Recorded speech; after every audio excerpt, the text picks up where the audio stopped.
Good evening. Book Club Part 2. It's getting a little dark outside. I turned on the lights.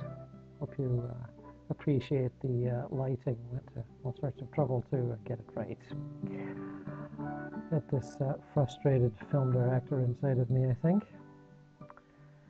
Now, every once in a while, actually about once a year, sometimes twice a year, some open-minded but skeptical journalist will decide to check out the psychic and paranormal world and give his audience the benefit of his experience. And these books are usually quite entertaining and amusing, and sometimes they are even useful. They tend to traverse the same ground over and over again, interviewing psychics and mediums and researchers, sometimes healers, just to see what's going on in this crazy psychic world that we keep hearing about. And now that psychics and psychic detectives and mediumship are all over television, these sort of books are, I think they're even more prevalent than they used to be. The one I'm reading right now, The Psychic Tourist by William Little, British journalist, and it follows the path that many others have laid out before him, but he does it in an entertaining and witty fashion, and he does keep his mind open as he tries to find out, is it really possible to predict the future with accuracy? And he goes all over the place, talking to psychics and mediums and researchers. He takes classes and tries to become psychic himself. And he talks to gypsies, now that I'm thinking of it. Yes, that's not something researchers do much anymore. The gypsy fortune teller, the palm reader, all that sort of thing. And he also talks to leading skeptics like I believe he's called Darwin's Rottweiler, Richard Dawkins, who turns out to be a little more fair-minded than I had ever suspected. So if you're the sort of person that is just getting into this world of psychics and paranormal, and need a guide, or feel that you need a guide to the seemingly complex maze ahead of you, then this book is very good. This would be something that would just fit the bill for a certain type of person at a certain point on their inner journey. I've read many like it, and this is just as good as many others. And I have no hesitation in recommending it to enlighten and also to entertain. Quite funny he is too, Mr. Little. Congratulations on that. Now, for someone at the opposite end of the ladder, someone who has read, discussed, thought, and practiced perhaps some of these psychic and spiritual practices and areas of investigation, another book has come my way that I would heartily recommend. The Secret History of the World, it is called. Let me get this out for you.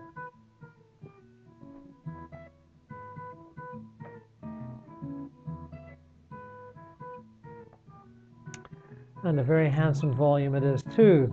Jonathan Black has done a great job here in tracing the history of esoteric teachings, the underground stream of revelation and initiation that has proceeded downward through history. Some would argue not downward, but I'll say downward for now, from ancient Egypt through ancient Greece and Rome, through the so-called Dark Ages, into the Renaissance and Enlightenment and modern eras.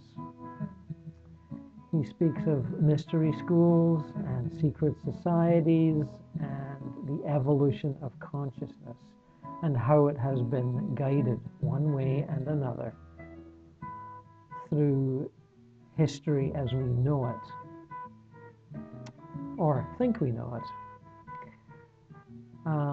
This is an excellent book, and I am thoroughly enjoying reading it.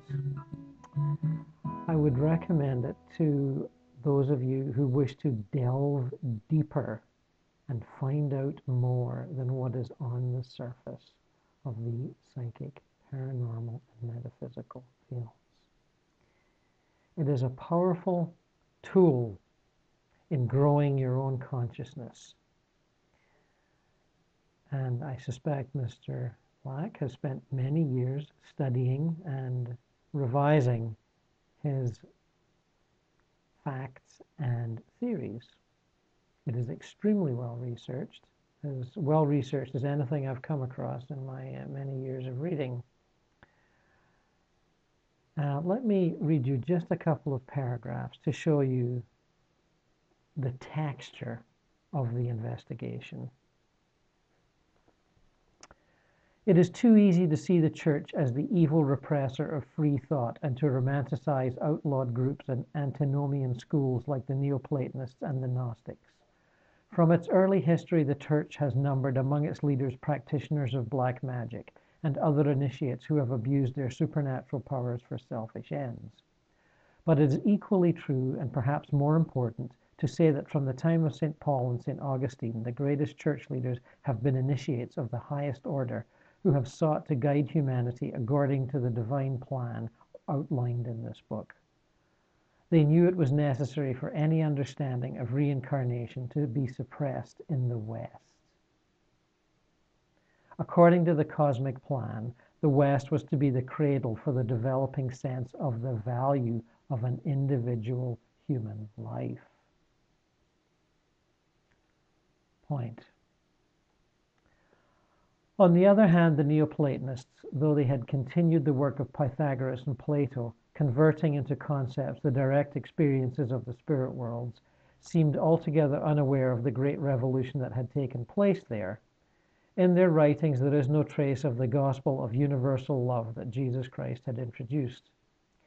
Similarly, the Gnostic emphasis on direct personal experience of the spirit worlds as distinct from passive acceptance of abstract dogma was in line with the impulse introduced by Jesus Christ. But many of the Gnostics were also vehement world haters in a way that ran contrary to the mission of Jesus Christ to transform the material world. Many of the beliefs that the Gnostic sects took from their adventures in the spirit worlds were also quite fantastical. Not only did some Gnostics believe that Jesus Christ had not sunk so low as to inhabit a physical body, but that he had lived on the earth only as some kind of phantom.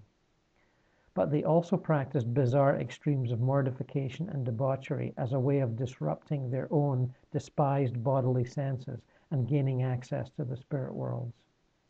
Some encouraged snakes to crawl over their naked bodies. Some drank menstrual blood, saying, "Here is the blood of Christ." And others believed that their sex magic would lead to the birth of godlike creatures. Others castrated themselves and boasted, "I am deader than you are." Now, that's a little in your face, I understand, but it gives you some notion of the depth of research and meditation and contemplation which has gone into the construction of this text. As I say, I would recommend it wholeheartedly to any of you who feel the need to probe deeper on your journey and find out just how the ancient wisdom traveled to the New Age, the current New Age, from ancient Egypt through many underground streams. And that is Book Club Part 2.